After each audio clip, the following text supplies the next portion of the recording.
ગઈ 6 તારીખે ઘોઘારોડ પોલીસ સ્ટેશનના રૂવાપડી વિસ્તારમાં આવેલ જે વિસ્તાર છે મહાકાળી વિસ્તાર, તેમાં એક બનાવ બનેલ, જેમાં આ કામે જે નરસિંહભાઈ કરીને જે આ વિસ્તારમાં જે રહે છે આ શેરીની પાછળ, તેના ઉપર આ કામે સાગર, અજય અને બીજા તેના 2 ભાઈઓ અને 2 મહિલાઓ દ્વારા બંદૂક રાખી અને તેને માથાના ભાગે તીક્ષ્ણ હથિયારથી ઈજા કરવામાં આવેલા. આ કામે જે નરસિંહભાઈ જે છે તેને 108 દ્વારા સરટી હોસ્પિટલમાં દાખલ કરવામાં આવેલા અને ગઈ 9 તારીખે તેનું મૃત્યુ નીપજ્યું. જેના બંદૂક રાખી આ કામે જે ફરિયાદી પક્ષ દ્વારા જે આરોપીઓ જે આપણે અટક કરેલા 6 આરોપીઓ, તેનું ઘર ખાલી હોય અને બીજા કોઈ હોય નહીં તેનો લાભ લઈ અને આ જે 12 આરોપીઓ દ્વારા તેના ઘરને આગજની કરેલી. આ કામે ફરિયાદ દાખલ કરતા 8 આરોપીઓને પોલીસ દ્વારા અટક કરવામાં આવેલા છે અને આજે વિસ્તૃત પુરાવા અર્થે આજે આરોપીઓ સાથે રિકન્સ્ટ્રક્શનની કામગીરી કરવામાં આવેલા છે.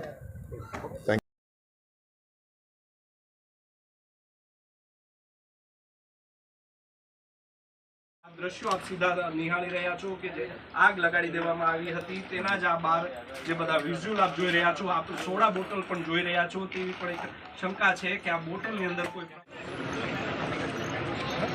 ભલે આગળ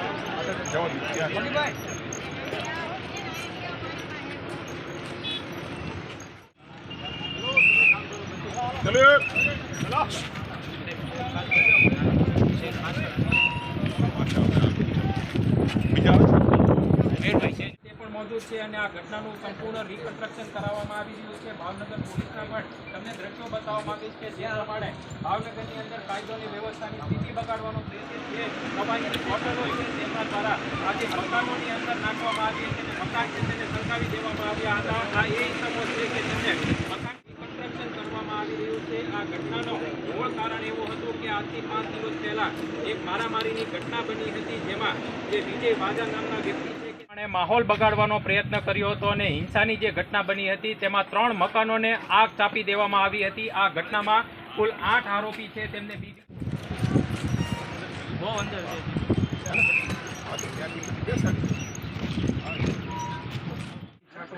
આગ કેવી રીતે લાગી હતી. લોકો જે આ આરોપીઓ છે, નરસિંહ જાદવનું 2 દિવસ પહેલા જે મોત થયું હતું, ત્યારબાદ તેના હાલ જોડાયા છે. સીધા દ્રશ્યોમાં જોઈ રહ્યા છો. આરોપીઓ છે તેને લઈને હાલ આવીને આ જે વિસ્તાર છે તેના મકાનમાં કાચની બોટલ સાથે ફોરેન્સિક પ્રવાહી નાખીને આ જે મકાન છે તેમને સળગાવવાનું. 2 મિનિટ રહેવા દો. 2 મિનિટ રહેવા દો. ખાણો રહી ગયો. બરે જો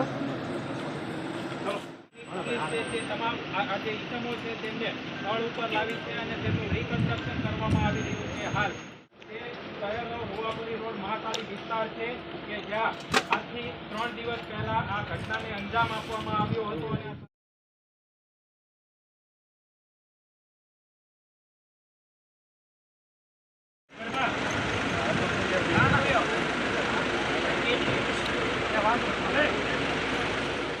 એસપી આર સિંઘલ પણ આમાં જોડાયા છે.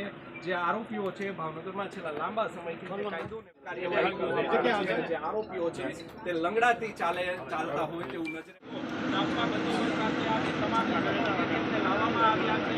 ભાવનગર શહેરમાં જે ઘટનાઓ બની રહી છે તેના પર